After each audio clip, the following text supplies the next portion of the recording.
There's a lot of interesting places where I want to go with this. Yeah. Because I relate 100% with, you know, getting to a point of like, your art comes out of very low, dark points in your life in a way. And it's really good. It's very visceral and raw. And like, a lot of the stuff I do isn't nice. I don't do nice sounding things. So it's like, if it's like there's this extra layer of like gross in me, it really comes out in a good way. And now that I'm in this place where it's like, well, my life and my relationships and my work and finance, like I'm in a stable place. I'm like, what the fuck do I do with my music? How do I, it's like, basically it's like the only thing I've been able to do is like find the pain in other people that are still going through things and try to find ways to tell their stories, because like my story's kind of like past the point of needing to be told at this point. So trying to find some creative ways to do that, but less about me, more about you. That's the same thing. I'm in a really good place. I've been going to therapy. My relationship's good. Like I was in court for like 4 years or so. And I won my cases. So then it's like, I don't desperately need money for legal fees like I did 3 years ago. Sure. So I'm not like as adamant about doing certain acts, or like, I'm not booking myself on shows like 8 times a month like I was, or that's not even possible, but like I'm not going that hard. Yeah. So it's like, it's nice, but also I want to just take some time to do like make all new stuff, like just make different things that resonate more with where I'm at right now. But I feel that for sure. In a lot of ways, if you're feeling as though your act maybe doesn't need to be so extreme, you might be able to lean into a more COVID friendly act moving forward, even though there may be parts of it that you miss. Maybe some of it doesn't need to be so intense if you're not feeling like you need to represent that. Because I don't know if there's like, if you want to just do extreme stuff just to do it, or if you want everything to have a deeper purpose in your act.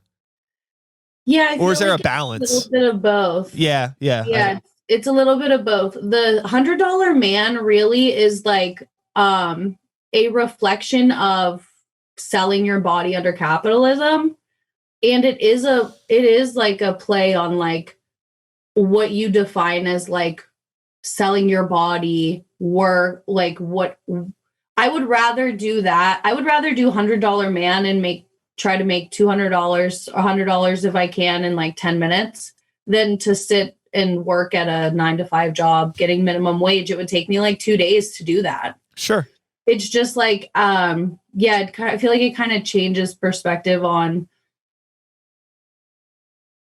how we view labor and like the sale of your body. Mm-hmm. And also to go off of that, I have been doing a lot of benefits to benefit the sex workers of Pittsburgh Mutual Aid Fund.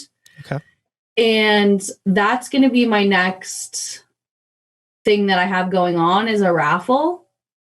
So I did a show for them that's all on YouTube, and then I'm going to be doing the raffle, but I think I'm going to be bringing out and just filming for content with like a new prop that I have, if I can show it to you. Absolutely. Okay, so it's this big balancing wheel. Okay. I really love circus art because all of the hand painted, everything. Like I found this my partner found this in the trash and he gave it to me, but it's just like a wheel that you can balance on. So I wrote like step here, and I'm going to be putting magnets on it to hold my fire torches off of it.